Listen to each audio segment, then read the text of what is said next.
الحمد لله وكفى وسلام على عباده الذين اصطفى أما بعد أعوذ بالله من الشيطان الرجيم بسم الله الرحمن الرحيم يا أيها الذين آمنوا كتب عليكم الصيام كما كتب على الذين من قبلكم لعلكم تتقون وقال صلی اللہ علیہ وآلہ وسلم أظلكم شهر عظيم إلى آخر الحديث. سبحان ربك رب العزة عما يصفون وسلام على المرسلين والحمد لله رب العالمين. اللهم صل على سيدنا محمد وعلى آل سيدنا محمد وبارك وسلم. قابل احترام بزرگوں، بھائیوں اور قابل قدر احترام بہنوں اور نوجوانوں،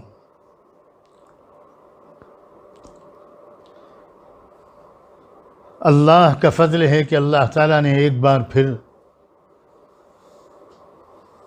ماہ مبارک تک پہنچا دیا.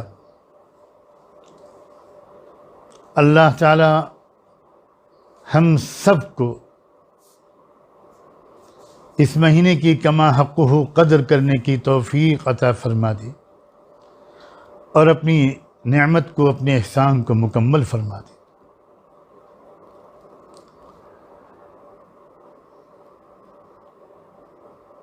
آج یہ عاجز آپ کی خدمت میں اس لیے حاضر ہوا ہے کہ اپنے آپ کو سب سے پہلے اور سب سے زیادہ اور آپ سب کو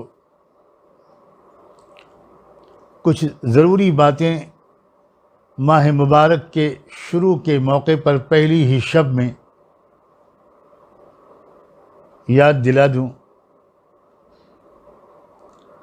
اللہ کرے کہ اس کا بھرپور فائدہ کہنے والے کو اور سب سننے والوں کو پہنچے. اس بار کا ماہ مبارک ایسے وقت میں آ رہا ہے کہ جیسا وقت میں اب تک ہم سب کی زندگی میں کبھی ایسے حالات میں ماہ مبارک نہیں آیا تھا. ایک پہلو بہت مثبت ہے ان حالات میں ماہ رمضان کے آنے کا، بہت پازیٹیو پہلو ہے،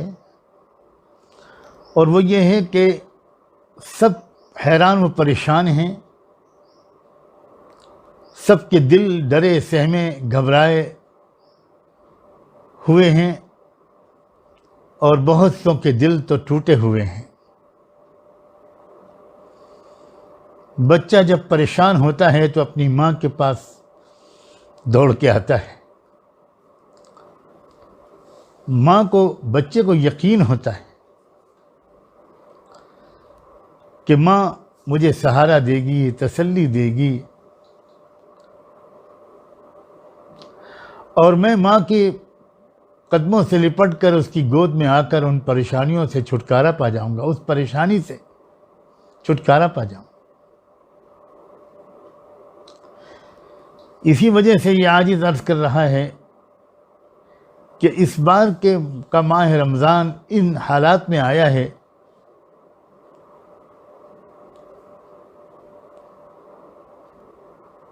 کہ اس وقت ہم سب پریشان ہیں، حیران ہیں، دل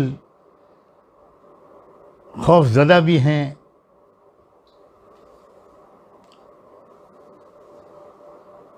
تشویش اور فکر بھی ہے. بس اس مرتبہ کا رمضان مبارک میں بھی ایسا گزار لوں اور آپ سب بھی، کہ ہم میں سے کسی نے ایسا رمضان اب تک نہ گزارا.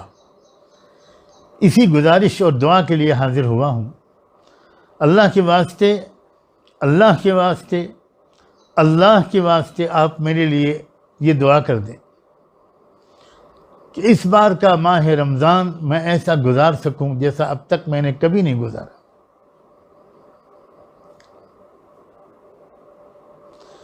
آپ جانتے ہیں اور آپ جانتی ہیں کہ یہ مہینہ رحمت کا، مغفرت کا اور جہنم سے، عذاب سے آزادی کا مہینہ ہے۔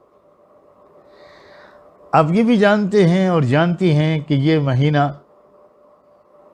توبہ کا مہینہ ہے، معافی مانگنے کا مہینہ ہے، روٹھے رب کو منا لینے کا مہینہ ہے۔ اور بار بار آپ سن چکے ہیں کہ صبح سے لے کر رات تک اور رات سے لے کر صبح تک اس مہینے میں اللہ بے شمار بندوں اور بندیوں کو معاف کرتا رہتا ہے، اور بلکہ اسی لیے وہ اس مہینے کو بھیجتا ہے بار بار۔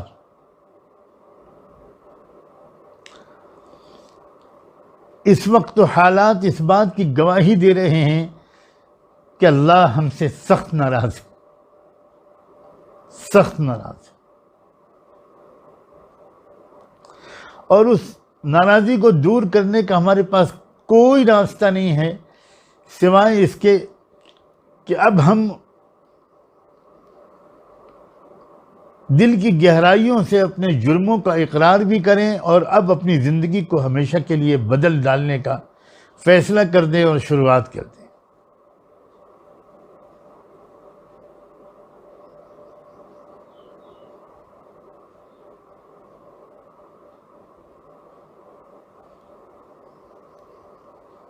کچھ اللہ کے بندے اب بھی امت میں ایسے موجود ہیں جنہیں وقتاً فوقتاً یا کبھی کبھی کہہ لیجئے کہ رحمت دو عالم صلی اللہ علیہ وآلہ وسلم کی زیارت اور ہم کلامی کی دولت نصیب ہو جاتی ہے۔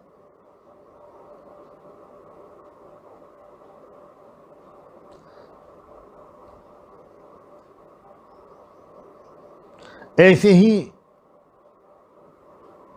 ایک بندے کو حال ہی میں 2 بار رحمت دو عالم صلی اللہ علیہ وآلہ وسلم کا دیدار اور کچھ ارشادات سننے کا شرف حاصل ہوا۔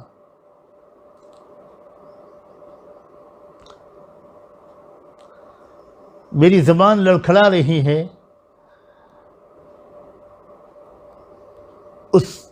ان باتوں کو نقل کرتے ہوئے جو ان دونوں موقعوں پر اللہ کے رسول صلی اللہ علیہ وآلہ وسلم نے اپنے اس امتی سے ارشاد فرمائی، لیکن امانت کے طور پر آپ تک پہنچانے کی کوشش کرتا ہوں، اور اللہ کرے سچے دل سے میں سب سے زیادہ اپنے آپ کو ہی اس کی وجہ اور مخاطب سمجھ سکوں، کسی ریاکاری کے بغیر۔ ایک بار کی زیارت کے موقع پر اللہ کے پاک رسول صلی اللہ علیہ وآلہ وسلم نے ارشاد فرمایا کہ میری امت نے میرے دین کو ڈھا دیا۔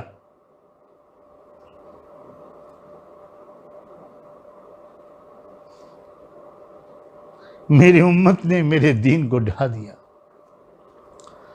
بہت مغموم شکل میں نظر آیا آپ، اور ایک ایسے مکان میں نظر آئے جس کی چھت گر چکی تھی۔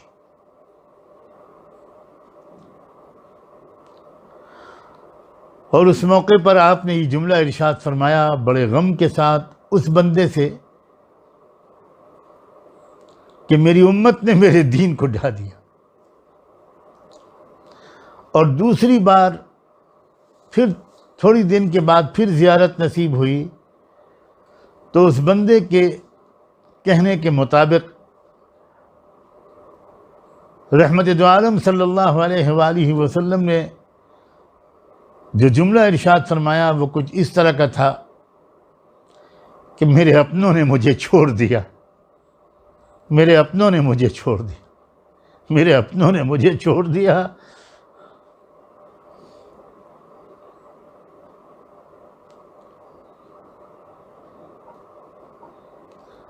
کیا دنیا بھر کے حالات، حرمین شریفین سے لے کر پوری دنیا کی مسجدوں تک کا بند ہو جانا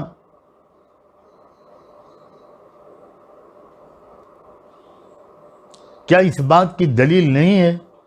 کہ رب ہم سے راضی نہیں ہے؟ رب ہم سے راضی نہیں ہے.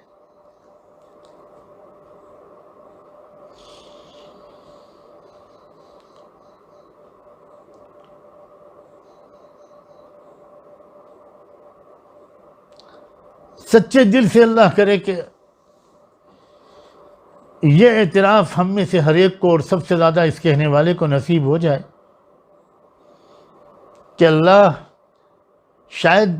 یہ میری ہی گناہوں کی سزا مل رہی ہے. ہر شخص سوچے. بس اس رمضان میں مختصر سی بات اس وقت کرنا چاہتا ہوں. اس رمضان میں سب لوگ اپنے رب سے لپٹ جائیں، قدموں پہ پڑ جائیں، منا لیں، راضی کر لیں، راضی کر لیں، راضی کر لیں. روزمرہ کے مشوروں کو بہت کم کر دیں. میں ان ماؤں سے بھی کہتا ہوں، بیٹیوں سے بھی کہتا ہوں، نوجوانوں سے بھی کہتا ہوں، اپنے بھائیوں سے بھی عرض کرتا ہوں، زیادہ سے زیادہ وقت اس رمضان میں اللہ کرے کہ میں اور آپ سب دعا میں، معافی مانگنے میں، توبہ کرنے میں، تلاوت کرنے میں اور درود شریف میں گزاریں.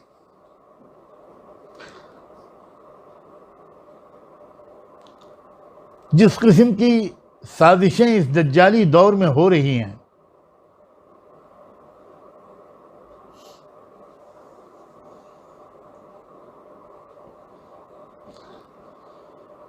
جو اصل سبب ہیں، ظاہری سبب، ہمارے گناہوں کے نتیجے میں، ہماری غفلت کے نتیجے میں، دین کو چھوڑ دینے کے نتیجے میں، دین کو ڈھا دینے کے نتیجے میں، جو شیطانی اور دجالی طاقتوں کو مسلط ہو جانے کا موقع مل گیا ہے اور وہ عجیب و غریب سازشیں کر رہی ہیں.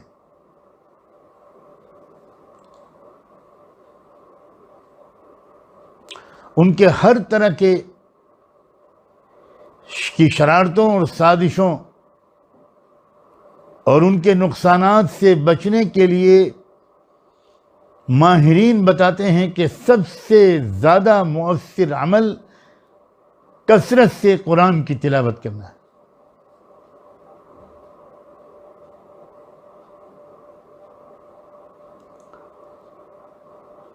جو لوگ آج کل اس وقت پوری دنیا کو کنٹرول کر رہے ہیں اللہ تعالیٰ کی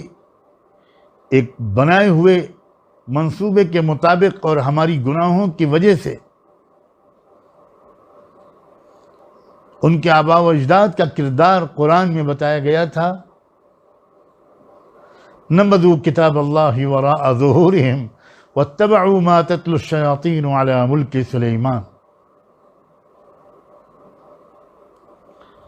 جو لوگ میرے اشارے کو سمجھ سکتے ہیں، علماء کرام تو ضرور سمجھ رہے ہیں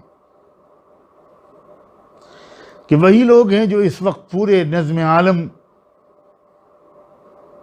پر ان کو قابو دے دیا گیا ہے، اور یہ عین ان اطلاعات کے مطابق ہے جو اللہ کے رسول صلی اللہ علیہ وآلہ وسلم نے اپنے ان بے شمار ارشادات میں بیان فرمایا تھا، جو ارشادات دجال اور اس کے فتنے کے بارے میں حدیث کی کتابوں میں بھرے ہوئے ہیں. یہ عاجز بندہ کوشش کرے گا کہ اپنے بہت محدود علم کے مطابق، علم کے بقدر، رمضان مبارک کے آنے والے دنوں میں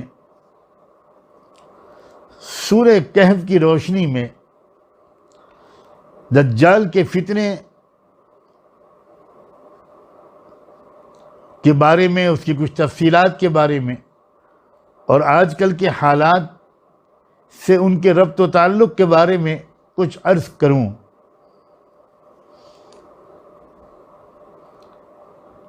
تاکہ ہم یہ اب تو سمجھ سکیں کہ ہم کس زمانے میں جی رہے ہیں۔ آپ میں سے جو لوگ بہت عرصے سے مجھ طالب علم کی گفتگویں سنتے رہے ہیں یا مضامین پڑھتے رہے ہیں، آپ کو اندازہ ہوگا کہ 20-30 سال سے یہ عاجز کہنے کی کوشش کر رہا ہے کہ یہ عام زمانہ نہیں ہے، یہ آخر الزمان شروع ہو چکا ہے، اور بڑی تیزی کے ساتھ وہ جو واقعات و حوادث دنیا کے مختلف علاقوں میں وقوع پذیر ہو رہے ہیں، یہ وہی واقعات و حوادث ہیں جن کا احادیث فتن میں تذکرہ آیا ہے۔ خیر، اس موضوع پر تو اگر زندگی اور توفیق الہی رہی تو آنے والے رمضان کے دنوں میں کوشش کروں گا کہ روزانہ آپ کی خدمت میں کہ ان دجالی فتنوں، ان کے حربوں اور حملوں جو ہر کچے پکے گھر میں اس وقت جس کا اثر پہنچ رہا ہے، ان سے بچنے کے لیے سب سے زیادہ مؤثر طریقہ قرآن مجید کی کثرت سے تلاوت ہے۔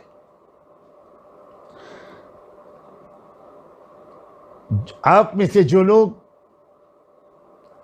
پچھلے رمضانوں میں روزانہ 1 پارہ پڑھتے تھے، اللہ کے واسطے اس مرتبہ مقدار بڑھا دیجئے۔ اس وقت تو آپ کو فرصت ہے، اللہ نے فارغ کر دیا ہے، بیٹھ جاؤ اور مجھے مناؤ، مجھے راضی کرو۔ 1 پارہ جو پڑھتے تھے وہ 3 پارہ کر دیں، جو 3 پارہ روز پڑھتے تھے رمضان میں وہ 5 پارے کر دیں، جو 5 پارے پڑھتے تھے وہ 7 پارے کر دیں۔ کوشش کریں کہ زیادہ سے زیادہ قرآن مجید کی تلاوت ہو، اور کلمہ طیبہ لا الہ الا اللہ کی کثرت کریں، خوب پڑھیں اس کو یقین کے ساتھ، محبت کے جذبات کو اللہ تعالیٰ کے ساتھ جوڑنے کی کوشش کرتے ہوئے جب لا الہ الا اللہ پڑھے تو کبھی ذہن میں کیفیت ہو لا معبود الا اللہ کی، کبھی لا محبوب الا اللہ، کبھی لا مرغوب الا اللہ، کبھی لا مقصود الا اللہ۔ ہمیں اعتراف کرنا چاہیے کہ ہم غافل ہو گئے، ہم بہت غافل ہو گئے۔ ہم مزے لے کر کلمے نہیں پڑھتے، ہم کیفیت کے ساتھ قرآن نہیں پڑھتے، بہت غافل ہو گئے۔ اور میں آپ سے کیا کہوں،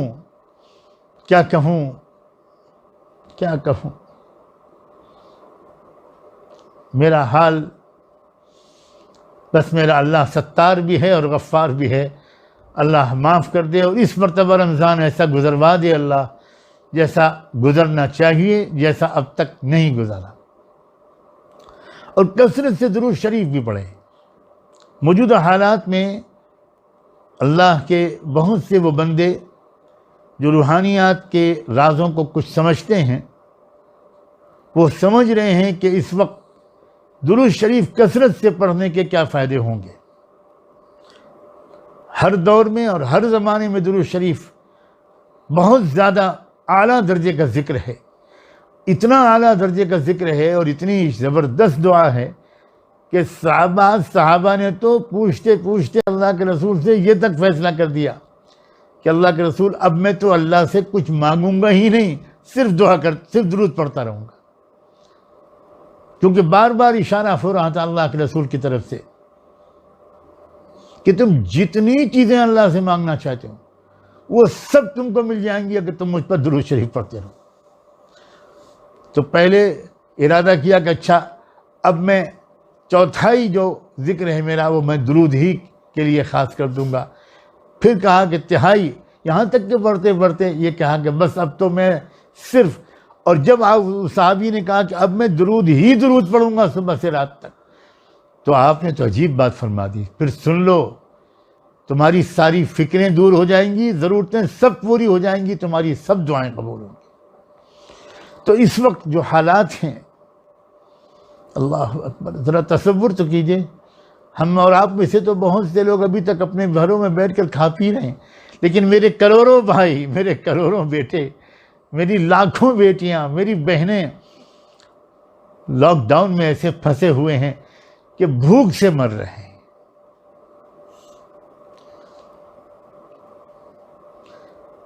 ان پریشان حالوں کا تصور کر کے تڑپ کر ان کے لیے بھی دعا کیجیے، وہ کسی مذہب کے ماننے والے ہوں، انسانی بھائی ہیں ہمارے، ان کے لیے دعائیں کیجیے۔ تو کثرت سے توبہ، یہ اس رمضان کو ایسا گزار لیں جیسا اب تک کوئی نہ گزارا ہو، کبھی کوئی رمضان نہ گزارا ہو، ایسا گزار لیجئے کہ ہماری روحانیت ہماری حیوانیت پر، ہماری نفسانیت پر غالب آ جائے۔ ہم اعتراف کرتے ہیں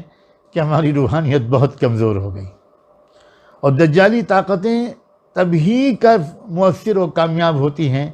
جب انسانوں کی ہماری روحانی طاقت کمزور ہو جائے۔ ہماری روحانی طاقت کمزور ہو گئی ہے، ہماری روحانی طاقت بہت کمزور ہو گئی۔ یہ مہینہ رمضان کا روزوں کے ذریعے، تراویح کے ذریعے، تلاوت کے ذریعے، دعا، مناجات، توبہ، استغفار، درود شریف، اس کے ذریعے اپنی روحانیت کو بہت بڑھا لینے کا ایک بہترین موقع ملا ہے، اور روحانیت جہاں امت کی پھر سے بڑھے گی، یہ بلائیں ٹل جائیں گی، یہ بلائیں دور ہو جائیں گی، پھر دجالی حملوں سے بچنا روحانیت والوں کے لیے بہت آسان اور یقینی ہو جائے گا۔ بس آج اتنی ہی یاد دہانی پر میں اکتفا کرتا ہوں، اور آئیے دعا کریں۔ یہ پہلی رات ہے رمضان کی، یہ پہلی شب ہے۔ بس آج سے یہ طے کر لیں کہ اب دن اور رات بالکل نرالے انداز سے گزریں گے۔ اللہ ہم کو صحت، ہمت اور قوت اور عافیت کے ساتھ زیادہ سے زیادہ نفلیں، مناجات، دعا، استغفار، تلاوت، ذکر، درود یہ گزارنے کی توفیق عطا فرمائے۔ وآخر دعوانا ان الحمد للہ رب العالمین۔